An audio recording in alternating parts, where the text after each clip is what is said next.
Buenas noches, aquí vamos a más una clase de fisiología. Esta clase corresponde al capítulo 36 del libro de Guyton, 13ª edición, y aquí vamos a hablar de los grupos sanguíneos. La antigenicidad provoca reacciones inmunitarias en la sangre. Esta es la importancia de estudiar este capítulo debido a que existe algunos antígenos en la membrana de los eritrocitos capaces de producir reacción inmunitaria en caso de un mal emparejamiento de la sangre. La sangre de las personas tienen diferentes tipos de antígenos. Una persona puede tener un tipo de antígeno y otra persona tiene otro tipo de antígeno, y también las propiedades inmunitarias son diferentes para cada persona.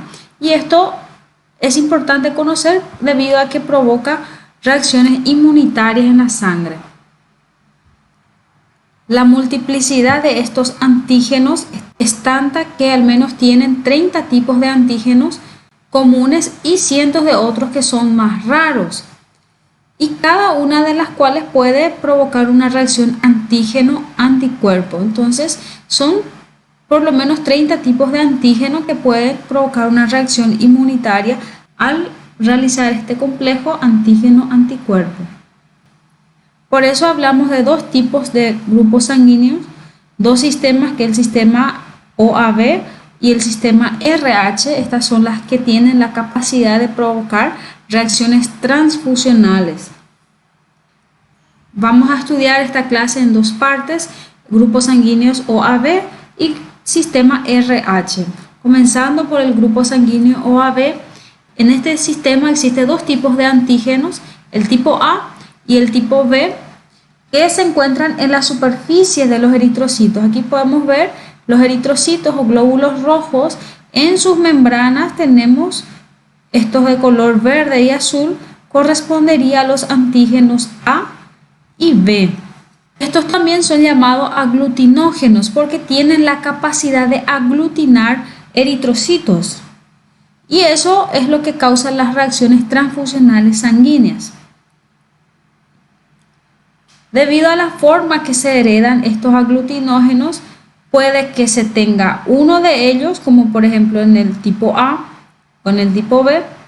Puede ser que se tenga los dos, A y B, en una misma persona tenga los dos, que sería el tipo AB, o puede ser que no haya ningún tipo de antígeno. En ese caso, el grupo sanguíneo de la persona es O.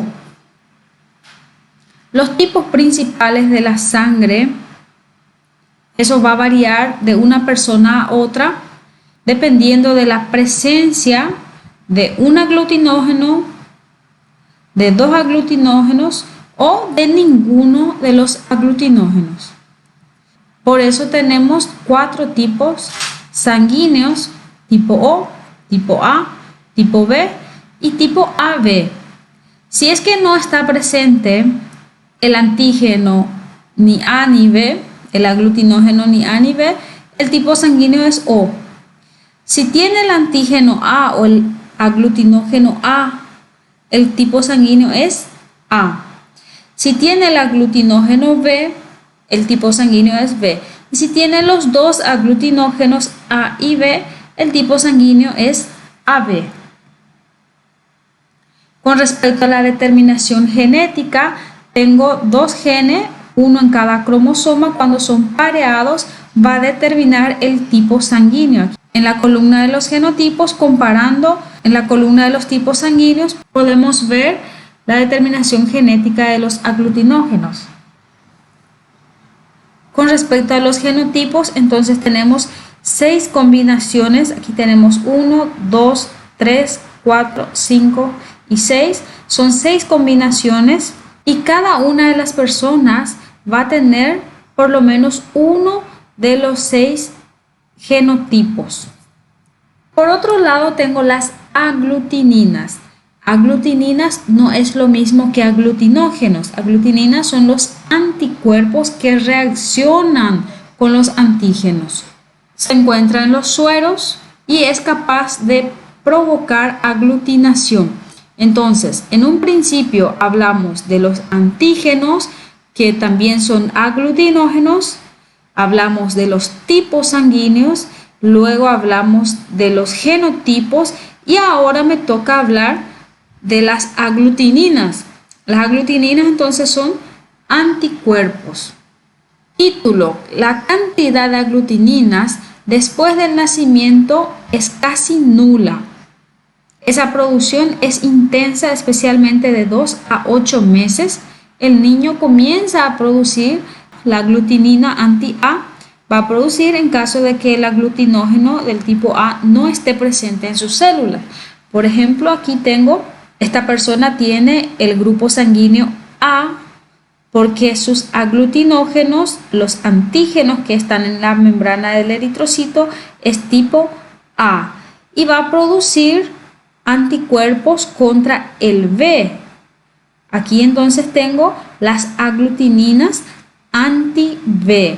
Si tiene antígeno A, no va a producir ningún anticuerpo anti-A. El origen de las aglutininas es en la médula ósea. Son gamma globulinas, son macromoléculas proteicas, igual que los otros anticuerpos que habíamos estudiado en clases anteriores, son producidas en la médula ósea y ganglios linfáticos. El tipo de gamma globulina es IgM e IgG, la mayoría de ellas. Aquí tengo la inmunoglobulina G y la inmunoglobulina M. Estos son los 5 tipos de anticuerpos que tenemos. Aquí tenemos la cadena pesada o porción constante y aquí tenemos la cadena ligera o porción variable. La porción constante siempre va a ser igual en todas y la porción variable es lo que va a variar de acuerdo al tipo de antígeno. Esta es la porción que se une al antígeno. Observemos que el IgG tiene 2 porciones variables, el IgM tiene 10 porciones variables. El proceso de aglutinación en las reacciones transfusionales. Cuando ocurre un mal emparejamiento, en el caso de transfusión sanguínea, si hay un mal emparejamiento de la sangre, el receptor tiene un grupo sanguíneo tipo A y el donante tiene un grupo sanguíneo tipo B. Este receptor que tiene el grupo sanguíneo A tiene anticuerpos anti-B. Al transfundirle la sangre tipo B, inmediatamente esos anticuerpos aparecen. Estos son los anticuerpos. Aquí tenemos un tipo de IgM, tiene 10 porciones variables. Cuando entran en contacto con la sangre tipo B, el anticuerpo anti-B, entonces se une a estos antígenos, forman el complejo antígeno-anticuerpo. Como tenemos varias porciones en donde se puede unir, quedaría de esta manera. Por ejemplo, aquí esta célula se une con este anticuerpo y también con este anticuerpo. Este anticuerpo número 1 a su vez se une a otra célula. El otro anticuerpo número 2 se une a otra célula. Entonces aglutinan estos eritrocitos por causa del anticuerpo. Aquí podemos ver entonces la aglutinación. Esta aglutinación puede llegar hasta un vaso sanguíneo y taponar en el caso de que sea menor el calibre que la aglutinación formada.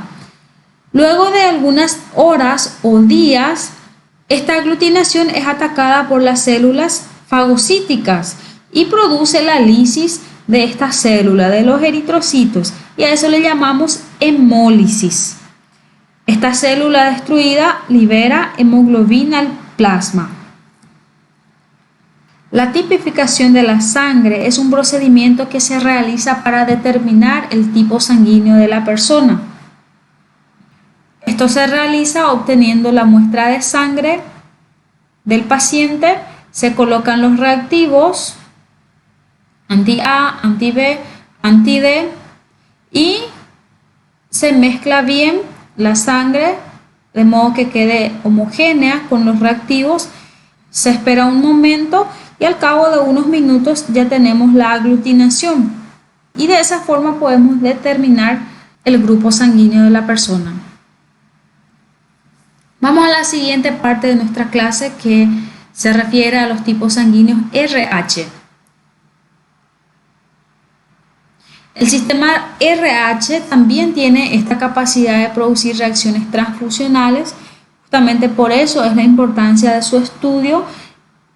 La diferencia con el sistema ABO es que casi nunca esta reacción transfusional aparece de forma inmediata, sino que lleva más tiempo para producir la reacción transfusional.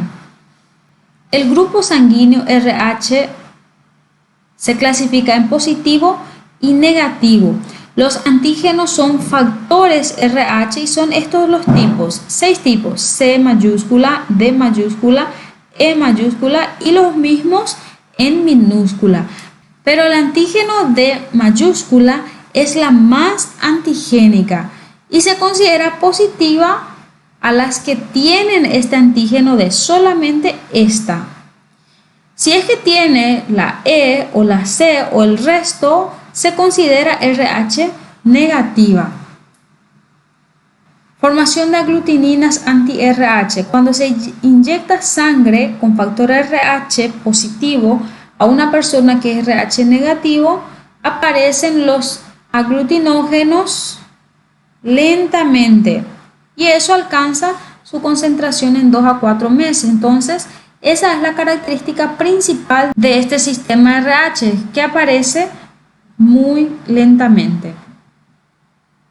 Aquí tenemos una madre que es RH negativa, nunca se ha expuesto a una sangre RH positiva. En ese caso, la reacción transfusional, cuando tenga contacto con una sangre RH positiva, no va a ser inmediata esa transfusión. Recién a las 2 a 4 semanas puede ser que produzca una reacción retardada, pero va a ser muy leve. Después de este primer contacto en el primer embarazo, para el segundo contacto vamos a suponer que la madre vuelve a embarazarse y el niño nuevamente tiene el grupo sanguíneo RH positivo.